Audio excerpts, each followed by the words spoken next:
Assalamualaikum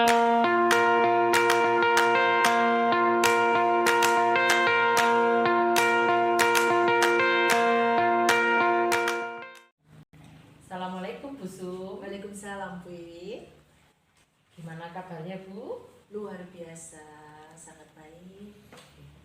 Alhamdulillah ya Bu, meskipun dengan cuaca yang beberapa hari ini hujan, alhamdulillah SD kita masih aman. Kita bisa melakukan KBM seperti biasanya. Kita bersyukur.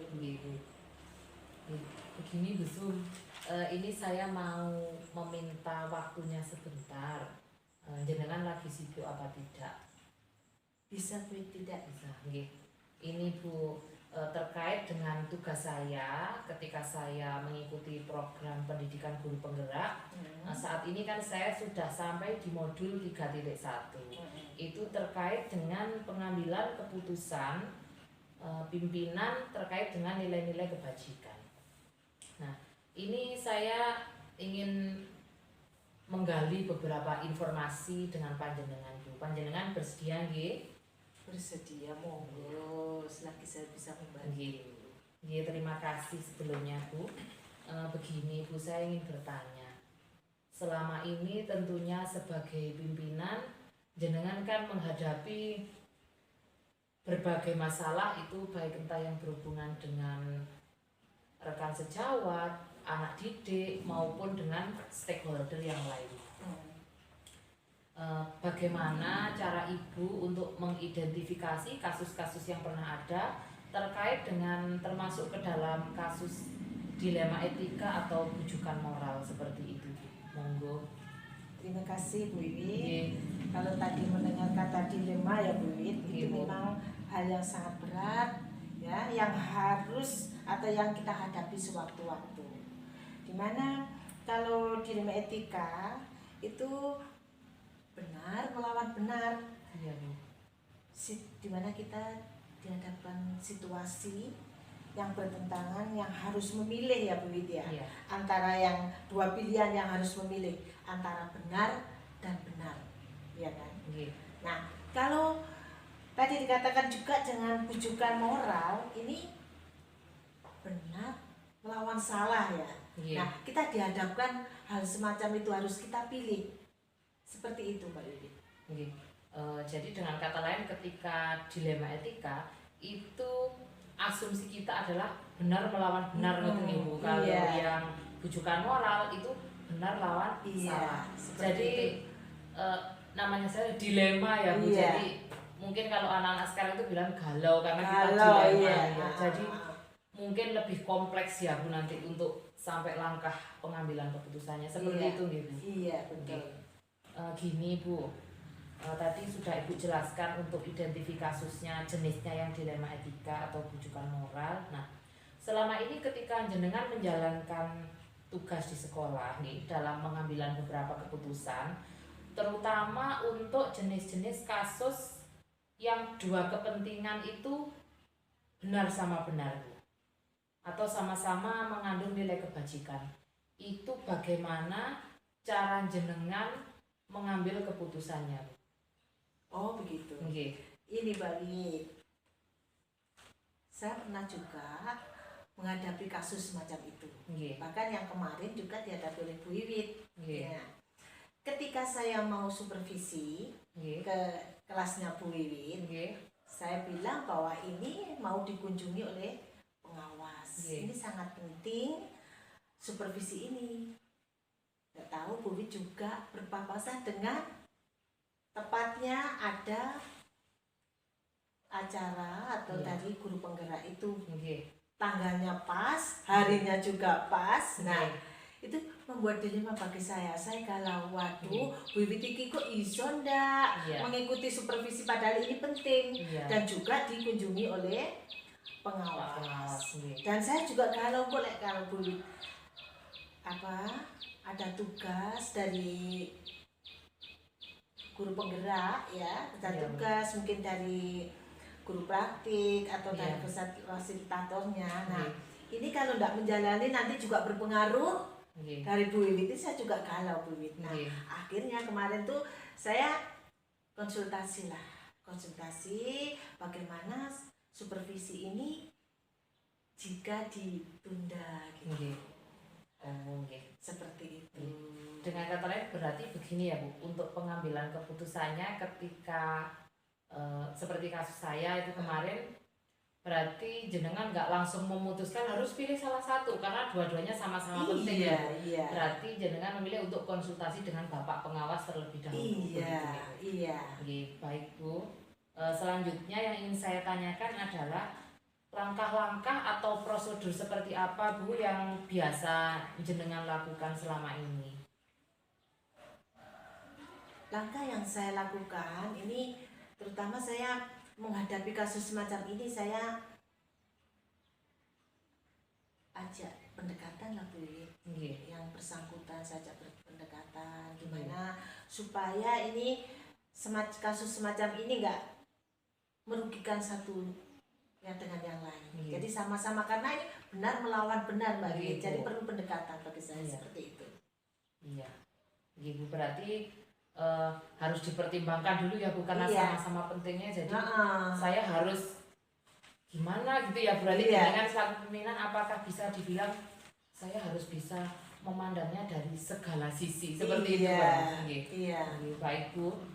Untuk selanjutnya, hal-hal apa yang selama ini itu jenengan anggap efektif dalam pengambilan keputusan pada kasus-kasus dilema etika seperti itu? Yang saya anggap efektif dalam kasus dilema itu, jika saya mengambil keputusan itu tidak bertentangan Bu Wiwit dengan nilai-nilai kebajikan. Kemudian tidak bertentangan dengan dengan hukum itu Bu Wiwit. Jadi rasanya enak blong gitu loh. Seperti itu. Berarti efektif, keputusan itu bisa dibilang efektif apabila tidak bertentangan dengan hukum maupun tidak bertentangan dengan nilai-nilai kebajikan seperti itu ya Bu? Seperti itu, Bu. Saya bisa paham Bu, karena sulit juga ya Bu sebagai seorang pimpinan. Bu. Selanjutnya, hal-hal apa saja Bu yang menurut jenengan menjadi tantangan tersendiri dalam pengambilan keputusan untuk penyelesaian kasus-kasus dilema etika seperti itu Bu?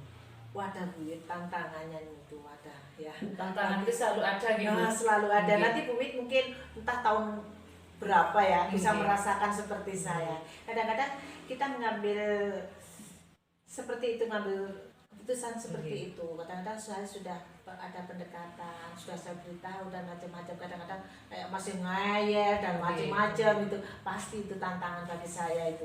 Merasa dia itu sudah benar, jadi sulit itu loh. Diajak itu tantangan bagi saya.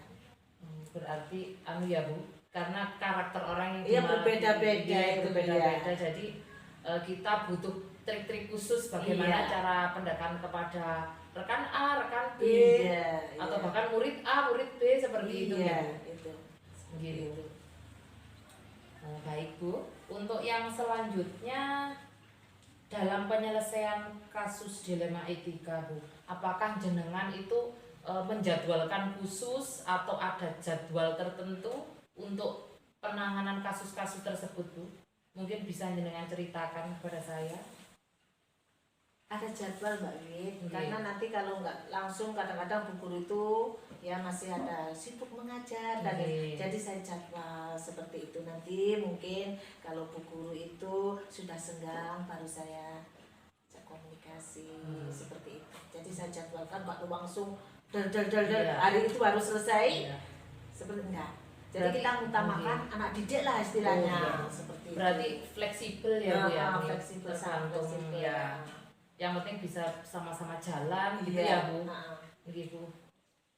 Baik Bu, untuk selanjutnya Bu, dalam penanganan kasus-kasus selama ini mungkin ada faktor pendukung atau seseorang gitu mungkin yang bisa membantu jenengan untuk mempermudah dalam penyelesaian kasus-kasus tersebut gitu. Ada Bu, kan seperti saya kalau guru punya kepala sekolah, kalau saya punya pengawas ya. Jadi selama saya bisa mengambil keputusan itu dan tidak bertentangan dengan kewajiban, selama saya bisa, itu saya tangani. Dan kalau sangat amat sulit, saya ke Bapak pengawas atau ke Bapak formil seperti itu Mbak Wit, minta pertimbangan seperti nggak lepas dari istilahnya orang tua lah. Gini, mohon maaf Bu, yang saya tahu kan di kelompok kerja kepala sekolah itu ada yang namanya K3S ya. Iya. Apakah di forum yang seperti itu bisa sharing gitu Bu, Bapak Ibu kepala sekolah itu apakah bisa sharing, misalnya ada salah satu kepala sekolah rekan beliau itu mengalami kesulitan gitu misalnya Bu, kesulitan saya punya masalah seperti ini, mungkin ada yang punya solusi sebelum kita ke Bapak pengawas itu, apa bisa dimanfaatkan Bu di forum-forum seperti K3S itu Bu? Kemungkinan bisa juga Mbak Wit, sebelum forum terbuka semacam satu kecamatan misalnya ya, mungkin satu gugus kita bisa ngobrol-ngobrol dalam satu gugus seperti itu Bu. Mungkin kalau dalam satu gugus itu belum bisa, nanti kita ke ketua K3S seperti itu. Oh ya, berarti kebetulan kalau kita sebagai guru ada juga PGRI ya Bu? Iya, ada wadah. Iya, ada wadah-wadah aspirasi yang bisa istilahnya bisa diajak kolaborasi ya Bu. Karena zamannya sekarang zaman seperti kolaborasi. Iya. Oke.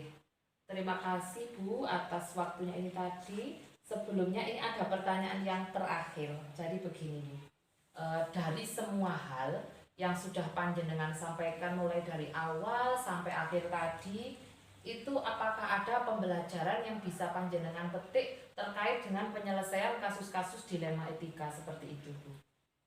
Sangat ada Mbak Wit. Jadi dengan adanya ini tadi ya, pembelajaran ini tadi, bagi saya Mbak Wit, wah ternyata saya saat mengambil keputusan tuh nggak harus das seperti itu ya, nggak harus seperti itu.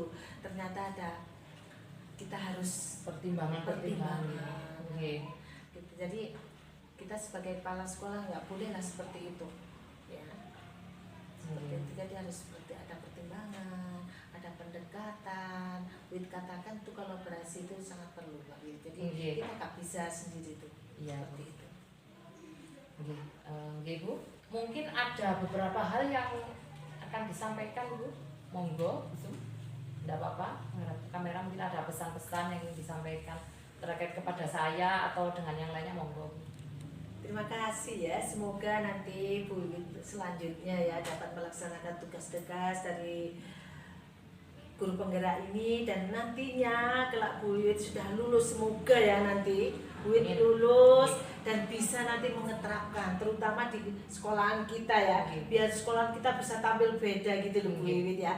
Makanya saya sangat mendukung dan senang sekali dengan program guru penggerak ini. Terima kasih, semoga nanti teman-teman juga bisa ikut tergerak, nggak hanya Bu Wit saja yang tergerak ya. Semoga teman-teman nanti bisa ikut tergerak. Terima kasih. Terima kasih banyak Bu Sum atas waktu dan supportnya. Semoga sukses selalu untuk sekolah kita. Amin. Terima kasih. Assalamualaikum Bu Lis. Waalaikumsalam Bu Wiwit. Gimana kabarnya Bu Lis? Alhamdulillah baik-baik saja. Bagaimana keadaan Bu Wiwit? Alhamdulillah baik juga Bu Lis. Begini Bu Lis, saya kebetulan kan mendapatkan tugas dari program guru penggerak ini untuk melakukan wawancara kepada 2 kepala sekolah. Nah, kemarin saya sudah mewawancarai Bu Sumaiyah selaku kepala sekolah saya. Terus yang kedua ini saya mau meminta tolong kepada jenengan, apakah jenengan berkenan Bu Lis? Insya Allah berkenan Bu Wiwit.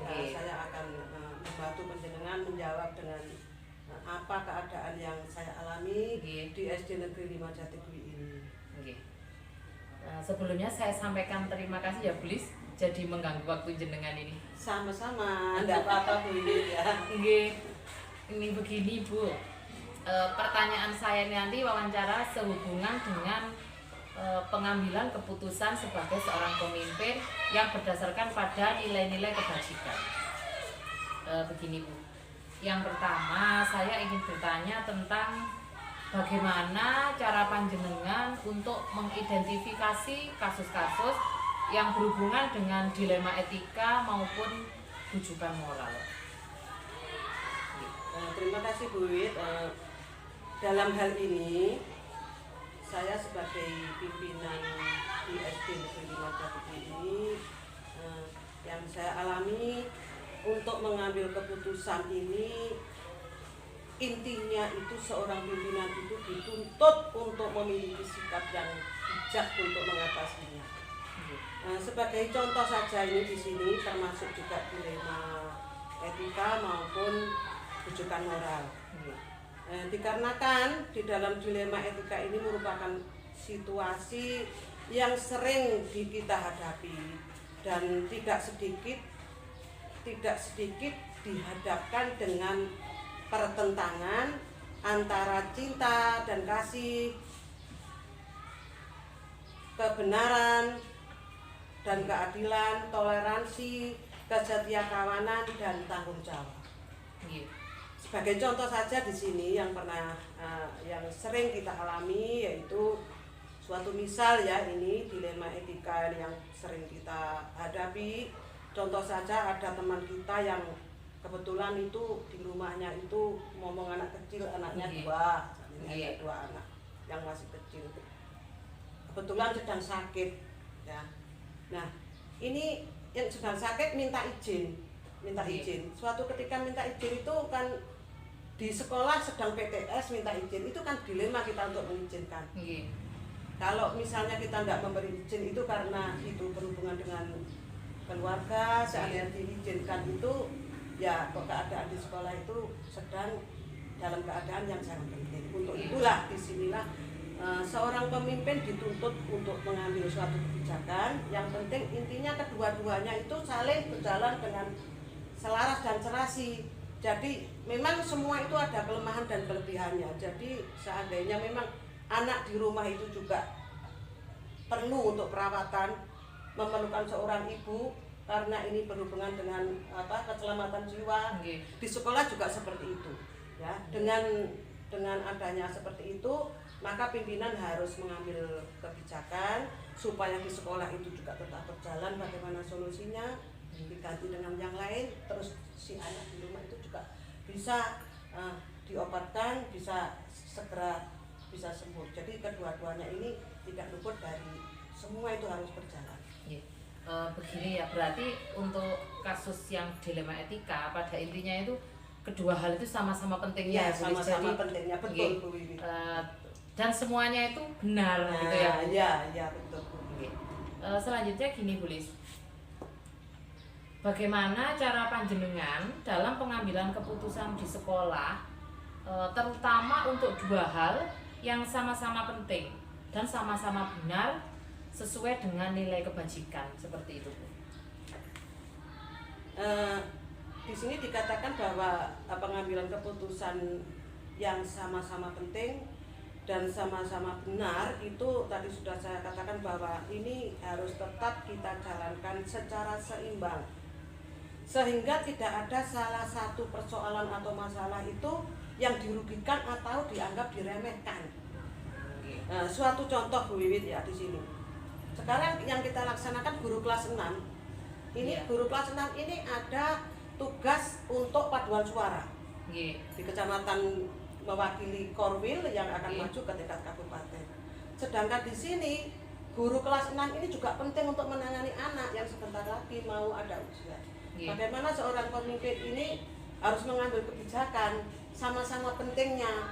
Kalau memang itu tidak berangkat juga itu untuk kepentingan Korwil, diberangkatkan yang kelas 6 ini juga memerlukan suatu karena ini sudah mau menjalankan ujian ya. Tapi bagaimana kebijakan semua itu harus berjalan ya.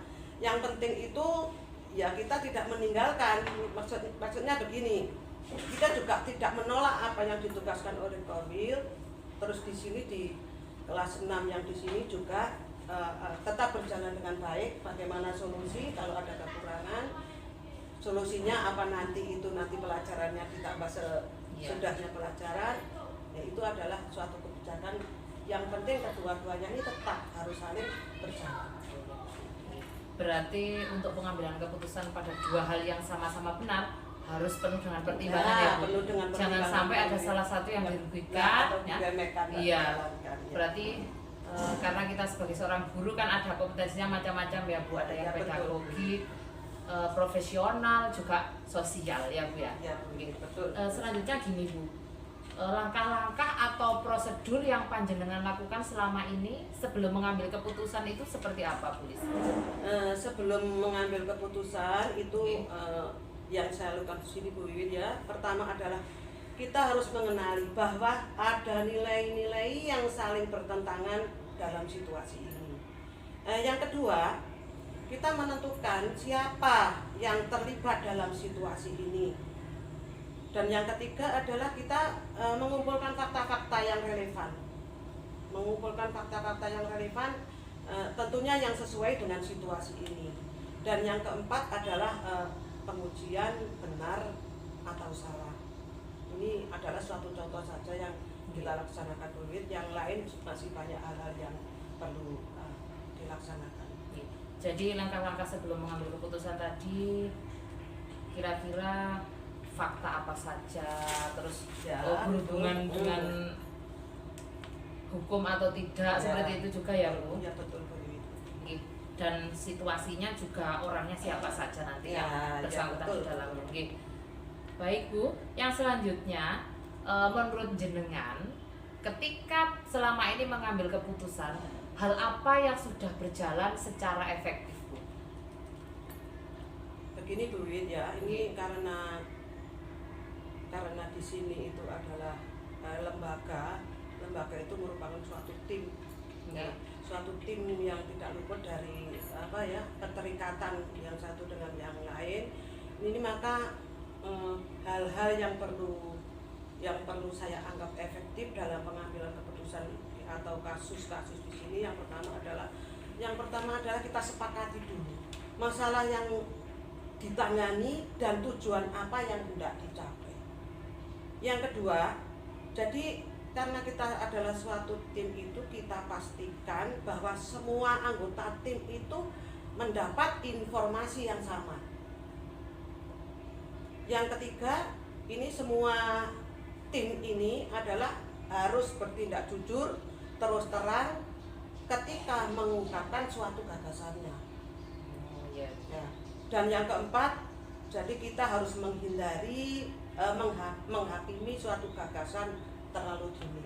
Jadi yang penting itu kalau kita itu semua sudah sepakat, sudah tahu apa yang kita capai dalam tujuan itu, insya Allah nanti akan pengambilan keputusan yang itu akan berjalan secara efektif. Apa bisa saya katakan seperti ini Bu? Berarti harus ada komunikasi yang efektif, iya, antar rekan ya Bu. Setelah ada komunikasi, kita harus terbuka, kita sampaikan dengan jujur sehingga nanti tidak menimbulkan miskomunikasi gitu ya Bu. Ya betul Bu, maksudnya seperti itu. Gitu. Nah selanjutnya gini Bu, selama jenengan jadi pimpinan, tentunya beberapa kali keputusan itu kan yang diambil ada tantangan-tantangan yang dihadapi gitu. Mungkin jenengan bisa ceritakan tantangan yang dihadapi apa saja Bu terkait dengan pengambilan keputusan sebagai seorang pemimpin. Selama ini untuk tantangan dalam pengambilan keputusan pada kasus yang saya hadapi di sini, ini hanya kadang-kadang itu dalam pengambilan keputusan itu bertentangan dengan hati nurani kita, ya. Tetapi di satu sisi kita dituntut untuk bersikap bijak seperti tadi dua hal yang kita itu sebetulnya apa itu bertentangan, gak oleh, tapi bagaimana mau semua itu kan ya, dan ini itulah tantangan kita, tapi berhubungan dengan hati nurani kita, ada yang bertentangan seperti itu.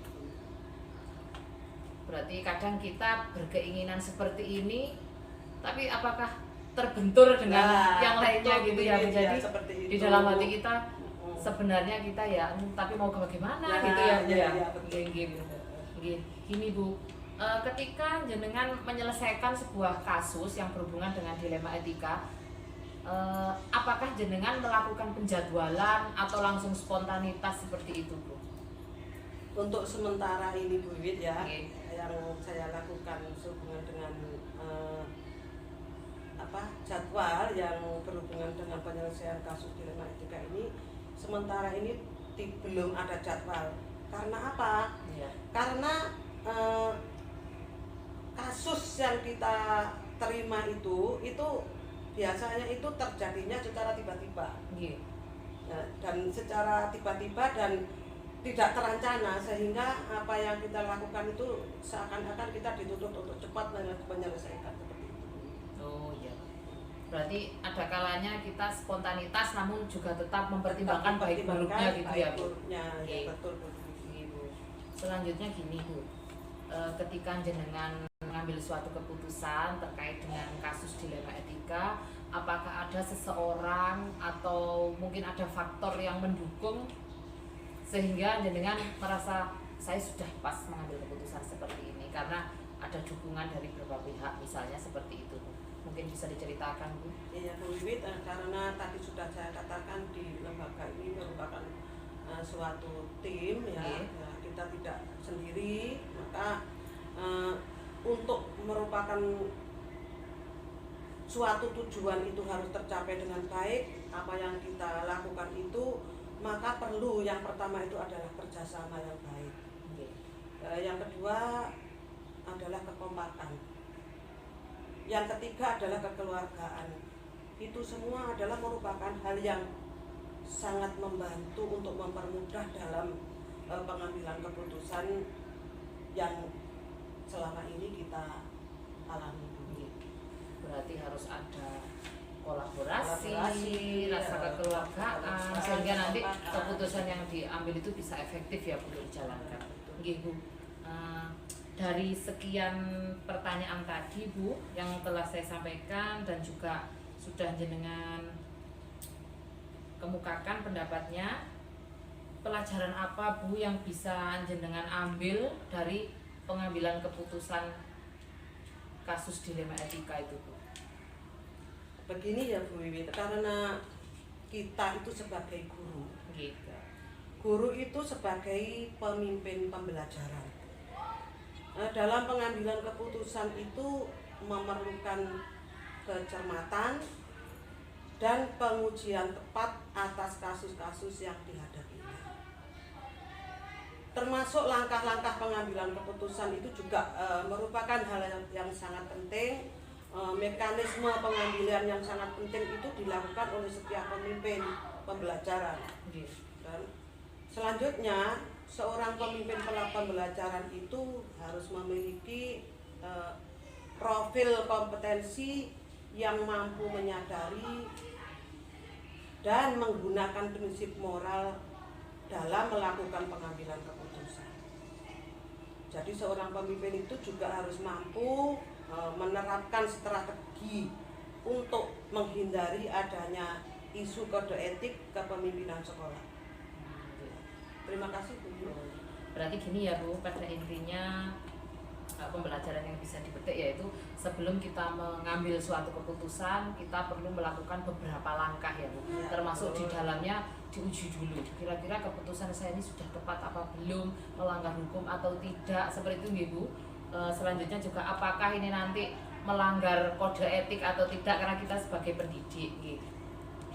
Baik Bu, terima kasih atas waktu yang jenengan berikan.